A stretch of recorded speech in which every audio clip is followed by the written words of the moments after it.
2025年末からイランのイスラム原理主義政権に抗議し、自由を求めるイラン国民のデモが起こっていました。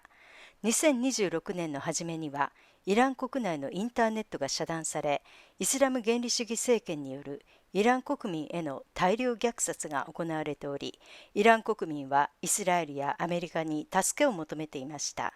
そして2026年2月28日、ついにイスラエルとアメリカの共同によるイラン攻撃が始まりました。これはエステル記のプリムの祭りの前の安息日の終了後に起こりました。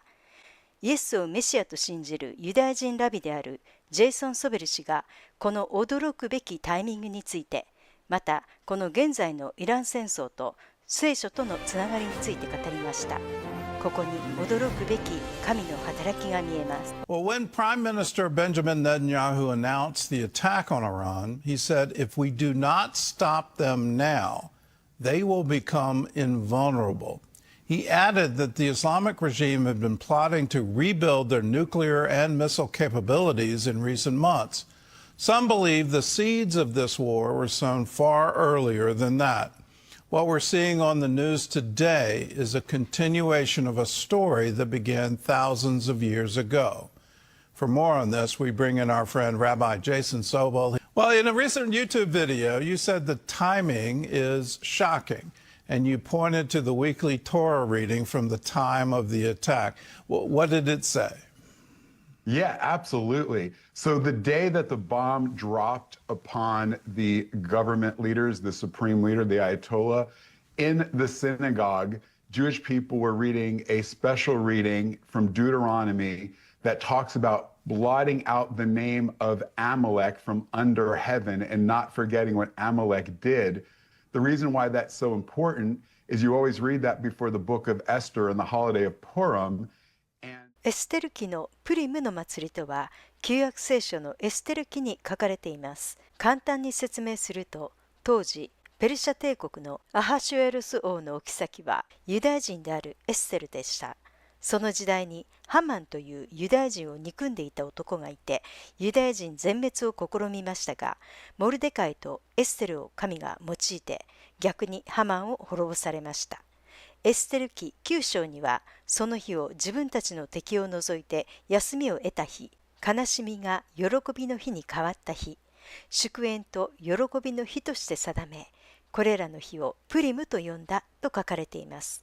これがエステル記に書かれたプリムの祝日です。And Haman, the first person in the Bible who wanted to commit genocide against the Jewish people, was from Persia, modern-day Iran. And so they took out the modern-day Haman, and in the same country where he was from in ancient times happened today.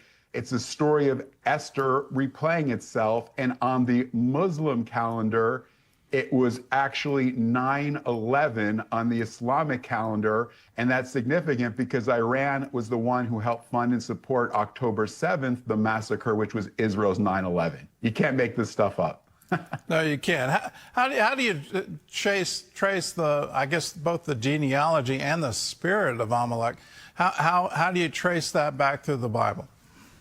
Yeah, absolutely. So significant. You can't understand what is going on in Esther or today without understanding the ancestry. So the first person to attack Israel when they came out of Egypt was a guy by the name of Amalek. And God said because of that, he was going to be forever at war with Amalek and his descendants. Then the next... イスラエルの民がエジプトから出てきたとき、最初にイスラエルの民と戦ったのがアマレクでした。そしてこの出エジプト記17章では、主ご自身が世々にわたってアマレクと戦われると言われています。Then the next time we read a significant passage about an actual attack by Amalek was a war that King Saul fought against him, and God told him through Samuel, wipe out the Amalekites, King Agag. He didn't. And because of his disobedience in the days of Mordecai and Esther, a descendant of King Agag and Amalek rose to power, and that アガグ人ハメタダの子ハマンと書かれています。And that was Haman, who wanted to commit this genocidal plot against the Jewish people. And we see that spirit in him. And what's amazing is that who took out Haman? Who did God use? It was Mordecai and Esther. They were from the tribe of Benjamin. They got to get right what their ancestor, King Saul from the tribe of Benjamin, failed to do. And who is it today that took out the modern day Amalek and is fighting against the modern day Amalek in Persia? It is Benjamin Netanyahu, another Benjamin. This is not by coincidence. And so you have the literal descendants of Amalek, and then you have the spirit of Amalek, which is a spirit that wants to commit genocide against the Jewish people in every generation from Haman to Hitler. It's incredible to see, this pattern playing out through the generations. What does this pattern mean for, I guess, the immediate future? What does it mean for? Can this theocracy in Iran be overthrown? I think it's a great question. What I see shaping up is that we're going to head into an unprecedented time of peace and prosperity in the Middle East. Whether this regime is literally taken out or it's subdued in some way, hopefully it's taken out, because we know that from the book of Ezekiel and the chapter Ezekiel 38, War of Gog and Magog, that Israel is dwelling in its land in security in unwalled cities and villages. That has never happened. So there has to be a time of unprecedented peace and preparation for that. So this is a key to the book of Esther, because Esther is about reversal. What Haman meant for the destruction of Jewish people led to their victory and promotion, safety and security.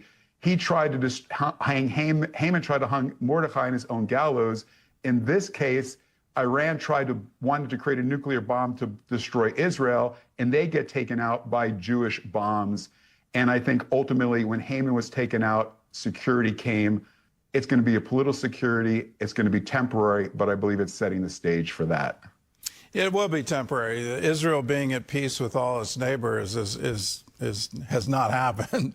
No. But it'd be wonderful to see and see a period of peace in the Middle East. I think it'll be transformative. I'm hearing from Christians in Iran, they're claiming a prophecy from Jeremiah, I believe chapter 49, that God's going to set his throne in Elam. Are we seeing the fulfillment of that? We could. He talks about restoring the fortunes of Elam. It's very possible this could be that fulfillment of that prophecy. What's something amazing, too, is that a lot of people don't know is that the name of God is not written in the book of Esther. It's teaching us when you can't see the hand of God, trust the heart of God. He's working behind the scenes prophetically. But here's how it ties to Holy Week and Passover. So 30 days after Purim is Passover. So the Jewish people were delivered from Haman on Purim, 14th of Adar, but then they rose up and fought their enemies during Passover. And what's amazing is this: when Yeshua was crucified, above his head it said, Jesus of Nazareth, King of the Jews. In Hebrew, the first letter of all four of those words spell the name Yud He Vav He, Yahweh, the divine name. So the divine name was hidden in the titulus, the sign that was above Jesus' head. And in the same way, the book of Esther, his name isn't in the book, but there's a few places where God is hidden in the book of Esther in the same way as an acronym. And that's the connection. Hidden in the book of Esther, hidden over a sign. It's showing us that God's hand was at work in the book of Esther. It's at work through Jesus, and it's at work in our world today.